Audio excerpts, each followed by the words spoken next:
Қараңғы бөлмеде кішкентай қыздың көздері ашық. Айлин 7 жасында балалар үйінің темір төсегінде оянып жатты. Терезеден сыртқа қараса, қар жауып тұр. «Анашым, қайдасың?» деп сыбырлады ол. Ешкім жауап бермеді. Тек тәрбиешінің шаршаған дауысы: «Ұйықта, Айлин, ешкім келмейді» деді. 22 жылдан кейін. Теміртаудың вокзалында қарлы жел соғып тұр. Қолындағы ескі сөмкесін қысып ұстаған Айлин айналасына қарады. 22 жыл бұрын осы қаладан кеткен еді. Қазір Оралда. Қолында тек бір ғана зат бар еді: анасының ескі фотосуреті мен артына «Мен сені өте сүйемін. Кешір мені» деп жазылған қағаз. Ол терең дем алды. «Мен сені табамын, ана. Немесе неге тастап кеткеніңді білемін». Шаңырақ газетіне жұмысқа тұрғанына 1 апта болды. Айлин компьютерінің алдында отырып алғашқы тапсырмасын оқыды. Қаланың табысты жас бизнесмендері. Рекке Нұрланов. Рекке. Бұл есімді бұрын естігендей болды. Кешке ол Нұрланов Group компаниясының ғимаратына келді. Лифтпен 15 қабатқа көтерілгенде оны биік бойлы, қара костюм киген ер адам қарсы алды. Қара көздері өткір, бет әлпеті су. «Рекке Нұрланов» деді ол қолын ұсынып. Дауысы терең және сенімді. «Айлин. Айлин Қасымова» деді ол қысылып. Реккенің көзі бір сәтке тоқтады. «Сенің көзіңді бір жерден көргендеймін». Сұхбат 1 сағатқа созылды. Рекке жауаптарын қысқа қайырды, бірақ көзі үнемі Айлинге қадалып тұрды. «Неге журналистика?» деп сұрады ол. «Шындықты білу үшін» деді Айлин тура. «Өз шындығымды да». Рекке аз күлді. «Қызық. Мен де шындықтан қашпаймын. Бірақ кейде ол өте ауыр болады». Сұхбат аяқталғанда Рекке оған өзінің жеке визиткасын берді. Артқы жағына қолмен телефон нөмірін жазып: «Егер тағы сұрақтарың болса қоңырау шал». Түнде Айлин пәтерінде отырып ескі архивтерді ақтарды. Ләззат Ерболқызы Қасымова. 1999 жылы күйеуімен ажырасқан. Сол жылы қызы Айлинді 4 жасар балалар үйіне тапсырған. Себебі материалдық жағдайы нашар және отбасылық мәселелер. Айлиннің көзіне жас толды. «Неге? Не болды, ана?» Телефоны шырылдады. Белгісіз нөмір. «Иә. Мен Рекке, кешіре гөр, кеш уақытта. Бірақ бүгін сенің көзіңді көргеннен кейін ұйықтай алмадым». Қалайсың? 2 күннен кейін Рекке оны қаланың ең жақсы мейрамханасына шақырды.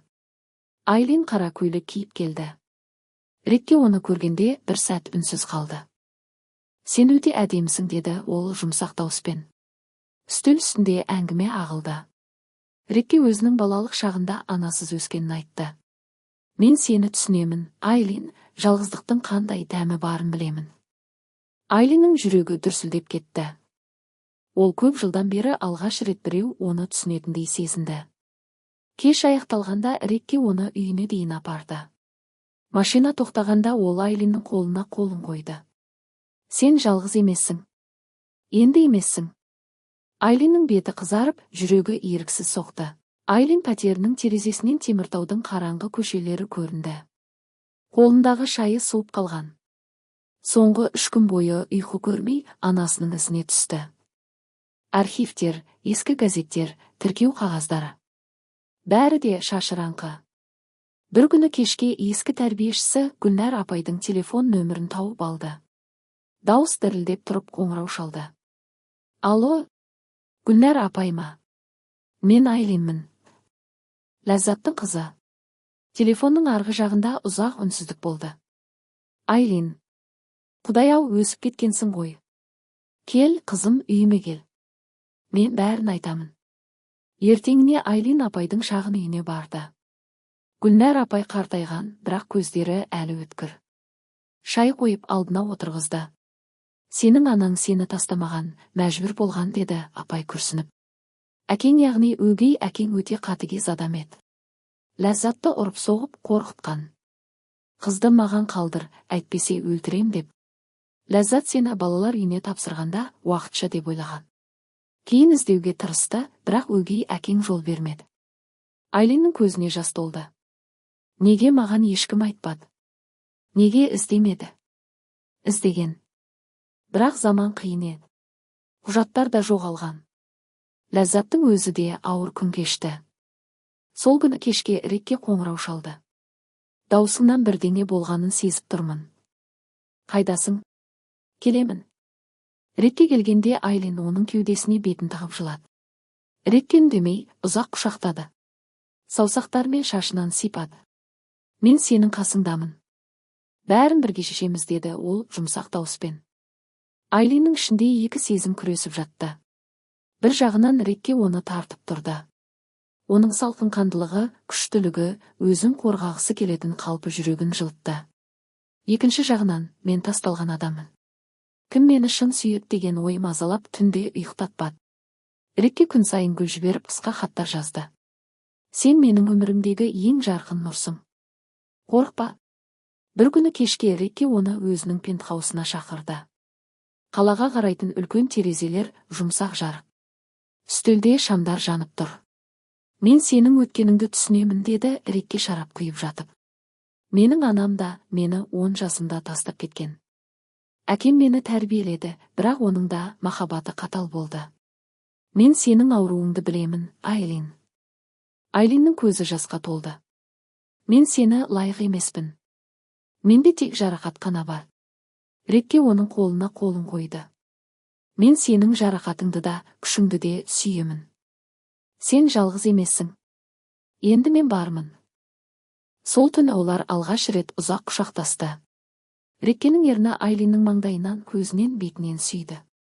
Бірақ одан әрі бармады. Ол Айлинді құрметтеді. 2 күннен кейін Айлиннің өміріне қара көлеңке түсті. Өгей әкесі Қайрат есімді адам пәтеріне келді. Есікті қатты қақты. Сен Ләззаттың қызсың ғой, деді ол ішіп келген, көздері қызарған күйде. Анаң сені сатқысы келген. Маған ақша үшін берді. Сен білесің бе? Айлин сілкініп кетті. Өтірік айтасыз. Қайрат күлді. Сен білмейтін көп нәрсе бар, қызым. Анаңның жаңа өмірі бар. Бай күйеуі, үлкен үйі. Сен оған керексісің. Барма оған, өзіңді тағы да ренжітесің. Айлин есікті бетіне жауып, еденге отырып жылады. Сол түні Реккеге хабарлама жазды. Мен жалғыз қалғым келеді. Бірақ Рекке келді. Есікті ашқан бойда Айлинді құшақтап алды. Мен сені тастамаймын. Ол адамның сөзіне сенбе. Біз шындықты бірге табамыз. Рекке Айлинді демалыс күндері өзінің жеке коттеджіне, қала сыртындағы қарағайлы орман ішінде апарды. Қар жауып, айнала ақ түске боялған. Кешке от жағып, жылы көрпеге оранып отырды. Рекке Айлинді өзіне тартты. Бұл жолы өбісі терең және құмар болды. Айлиннің денесі ыстық толқынмен керілді. Мен сені қалаймын, деп сыбырлады Рекке оның құлағына. Бірақ асықпаймын. Сен дайын болғанда. Айлин оның мойнына асылып жылады. Мен сенімен бірге бақыттымын. Алғаш рет өмірімде. Сол түні олар бір төсекте жатты. Рекке оны құшақтап ұйықтатты. Айлин алғаш рет тыныш ұйқы көрді. Айлин анасының Алматыда тұратынын анықтады. Қазір ол бай кәсіпкердің әйелі, өзінің 2 баласы бар. Айлин ұшаққа мініп Алматыға ұшты. Үлкен үйдің алдында тұрып, есікті қағуға батылы жетпей, ұзақ тұрды. Ақыры батылдық танытып қоңырау шалды. Есікті ашқан әйел, Ләззат, уақыт оны өзгерткен, бірақ көздері сол Айлиннің көзі еді. Сен, Айлинсің бе? Деді Ләззат дауысы дірілдеп. Айлин үндемеді. Тек көзінен жас ақты. Неге тастап кеттіңіз? Деді ол сыбырлап. Ләззат оны үйге кіргізді. Ұзақ әңгіме болды. Ләззат жылап бәрін айтты, Қайраттың зорлығы, қорқытуы, баланы сақтап қалу үшін мәжбүр болғаны. Мен сені күнде ойладым. Бірақ қорқатынмын, деді Ләззат. Айлин толық кешіре алмады. Жүрегі әлі ауырып тұрды. Үйден шыққанда Рекке оны күтіп тұрған еді, Алматыға соңынан ұшып келген. Қалайсың? Деп сұрады Рекке оны құшақтап. Жарты шындықты білдім. Қалғаны әлі алда, деді Айлин оның кеудесіне сүйеніп. Рекке оның маңдайынан сүйді. Мен сенімен біргемін. Соңына дейін, Алматыдан Теміртауға оралған Айлин өзін мүлдем бос сезінді. Үйіне келген бойда есікті жауып, еденге отырып қалды. Анасының сөздері құлағында жаңғырып тұрды. Мен мәжбүр болдым. Қорқатынмын. Бірақ 18 жылдық жалғыздықтың ауыры бірақ кездесуден кете қоймады. Телефоны шырылдады. Рекке. Айлин, қайдасың? Даусыңнан бірдеңе дұрыс емес екенін сезіп тұрмын.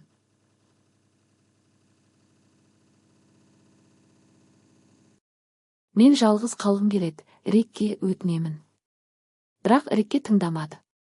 Бір сағаттан кейін пәтерінің есігі қағылды. Айлин ашқанда Рекке есік алдында тұрды. Қара костюмі, шаршап қалған көздері. Ол сөйлемей-ақ Айлинді құшақтап алды. Мен сені тастамаймын, деді Рекке оның шашынан иіскеп. Анаңның сөзі шын болуы мүмкін, бірақ ол сенің 18 жылдық ауруыңды өтей алмайды. Айлин оның кеудесіне бетін тығып жылады. Мен өзімді лайықсыз сезінемін. Сен сияқты күшті адамға мен не бере аламын? Тек жарақат пен қорқынышты ғана. Рекке оны диванға алып барып, бетінен, көзінен, еріннің шетінен сүйді. Сен менің күшімсің. Мен сенің әлсіздігіңді де, күшіңді де сүйемін. Сен менің отбасымсың енді. Сол түні олар алғаш рет толық жақындасты. Реккенің қолдары жұмсақ, бірақ құмар еді. Айлиннің денесі ыстық толқынмен керілді. Ол алғаш рет өзіне деген сүйіспеншілікті сезінді. Бірақ таңертең оянғанда қайтадан қашу сезімі келді. Мен оны лайық емеспін деген оймен Айлин телефонды өшіріп, пәтерінен кетіп қалды. Рекке 2 күн бойы Айлинді таба алмады. Телефоны өшірулі, жұмыста да жоқ. Оның жүрегі шаншып тұрды. Мен оны жоғалтпаймын, деді ол өзіне. Қаладағы барлық таныстарына, журналистерге сұрады. Ақыры Айлиннің ескі досының үйіне барғанын білді. Кешке қарай сол үйдің маңында күтіп тұрды. Айлин сыртқа шыққанда Рекке оның алдына шықты. Көзі қызыл, беті шаршаңқы. Неге қашасың? Деді Рекке дауысы дірілдеп. Мен сені тастамаймын деп уәде бергем. Сен мені тастама. Айлин көзін төмен салды. Мен сенің өміріңді бұлдыратымын. Рекке оны қабырғаға тіреп құмарлықпен өтті. Қолы Айлиннің белінен төмен түсіп, денесін өзіне қысты. Сен менің өмірімсің. Қашпа, егер кеткің келсе, бірге кетейік. Бірақ менсіз кетпе. Айлиннің көзінен жас ақты. Ол Реккенің мойнына асылып ұзақ өпті. Сол түні Рекке оны өз пентхаусына алып келді. Олардың құшақтасуы нәзіктен құмарлыққа, құмарлықтан терең махаббатқа айналды. Рекке Айлиннің денесінің әрбір миллиметрін сүйіп, мен сенікімін деп қайталады. 2 аптадан кейін Айлин Алматыға қайта ұшты. Бұл жолы анасымен толық сөйлесуге бекінді. Ләззат үлкен үйдің қонақ бөлмесінде күтіп отырды. 2 әйел бетпе-бет отырды. Үнсіздік ұзаққа созылды. Мен сені күнде ойладым, деді Ләззат дауысы үзіліп. Әр туған күніңде, әр мектеп мерекесінде. Қайрат мені өлтіремін деп қорқытты. Мен сені қорғай алмадым. Айлиндің жүрегі ауырды. Сен маған хат жаздың. Кешір деп. Бірақ неге іздемедің? Ләззат жылап бәрін айтты. Қайраттың зорлығы, қорқытуы, тіпті балалар үйіне пара беріп іздеуді тоқтатқаны. Айлин тыңдады, бірақ жүрегі әлі кешіруге дайын емес еді. Мен сені кешіргім келеді. Бірақ әзірге ауырып тұр, деді Айлин. Ләззат оны құшақтағысы келді, бірақ Айлин шегініп кетті. Сол күні кешке Рекке әуежайда күтіп тұрды. Оны көрген бойда Айлин оның құшағына енді. Мен шаршадым деп сыбырлады. Үйге қайтайық, деді Рекке оны көтеріп алып. Теміртауға оралған күні өгей әкесі Қайрат қайтадан пайда болды. Бұл жолы ол газет редакциясының алдында күтіп тұрды. Анаң өтірік айтып жүр, деді ол күліп. Ол сені ақша үшін балалар үйіне берді. Мен оны мәжбүр еткен жоқпын. Айлин сенбеді, бірақ сөздері жүрегіне у құйды. Кешке үйге келгенде Рекке оны күтіп тұрды. Мен бәрін тексердім, деді Рекке қатал дауыспен. Қайрат өтірік айтып жүр. Ол Ләззатты зорлап қорқытқан. Тіпті құжаттарды да бұрмалаған. Айлин шокқа түсті. Бүкіл өмірі өтірікке толы болып шықты. Ол жылап Реккенің кеудесіне құлады. Рекке оны көтеріп жатын бөлмеге алып барды. Сол түні олардың құшақтасуы ашу мен ауырсынуды басуға айналды. Рикки Айлинді нәзік және құмарлықпен сүйді, оның барлық жарасын емдеуге тырысты. Айлин терең депрессияға түсті. Күнде жұмысқа бармады, тамақ ішпеді, тек төсекте жатып жылады. Рикки жұмысын тастап күні-түні қасында болды. Мен сені жоғалтпаймын, деді ол бір түні Айлиннің маңдайынан сүйіп. Сен менің болашағымсың. Бірақ Айлиндің көзі бос еді. Мен өзімді де, сені де сүйе алмайтын сияқтымын. Рикки оны құшақтап ұзақ отырды. Таңға дейін оның шашынан сипап әңгіме айтты. Мен сені емдеймін. Баяу болса да. Бірге. Сол күндері Рикки Айлинге психолог тауып берді. Өзі де терапияға баруға дайын болды. Қараңғылық әлі басым еді, бірақ Риккенің махаббаты шамшырақтай жарық түсіріп тұрды. Айлин терапияға 3 ай бойы барды. Психолог әйел оның ішкі баласымен жұмыс істеді. Әр сессиядан кейін Айлин шаршап, бірақ жеңілдеп шығатын. Рикки әрқашан күтіп тұратын. Кейде машинада отырып, оны құшақтап, еш нәрсе сұрамайтын. Бір күні кешке Рикки оны қарағайлы орман ішіндегі сол коттеджге алып барды. Қар еріп, көктемнің алғашқы гүлдері шыға бастаған. От жағып, жылы көрпеге оранып отырды. Мен сенің күшіңе таң қаламын, деді Рикки Айлиннің қолынан ұстап. Өз жараңды емдеуге батылдық таныттың. Айлин күлімсіреді. Бұл жолы шынайы күлкі еді. Сен болмасаң, мен мұны істей алмас едім. Рикки тізерлеп отырып қалтасынан шағын қорап шығарды. Ішінде жарқыраған алтын сақина. Айлин Қасымова, менің өмірімнің ең әдемі жарақаты. Маған үйленесің бе? Мен сені ешқашан тастамаймын. Балаларымызды да, сенің жараңды да, бақытыңды да қорғаймын. Айлиннің көзінен жас ақты. Ол Риккенің мойнына асылып, иә, деп қайталады. Сол түні олардың құшақтасуы ерекше нәзік және құмар болды.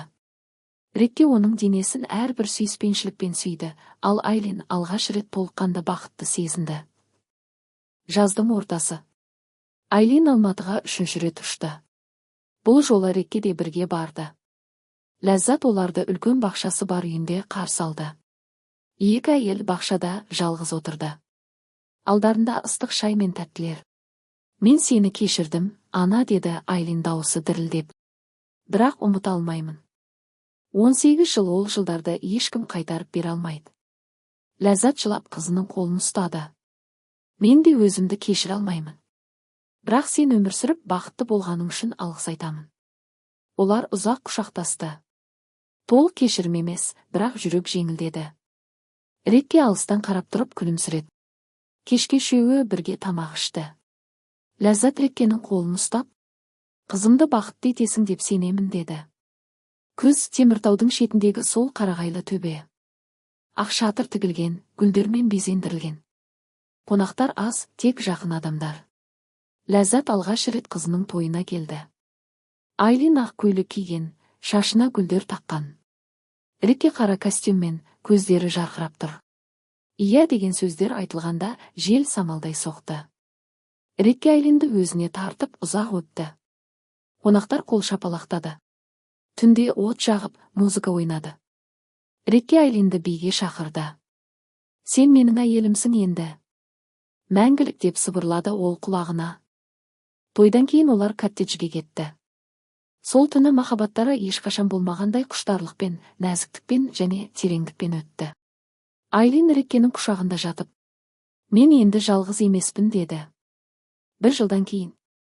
Айлин жүкті. Қарны дөңгеленіп, беті нұрланып тұр. Рикки әр күні оның қарнынан сүйіп баламен сөйлеседі. Қыз болса, сенің көзіңді алсын. Ұл болса, менің күшімді, дейді ол күліп. Айлин жұмысын азайтқан. Үйде отырып, жаңа кітап жазып жүр, өз өмірі туралы.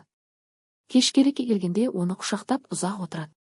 Мен баламды ешқашан тастамаймын, деді Айлин бір күні. Біз тастамаймыз, деді Рикки оның маңдайынан сүйіп. Біздің отбасымыз мәңгі болады. Кішкентай қыз Ләззат аталған нәресте дүниеге келді.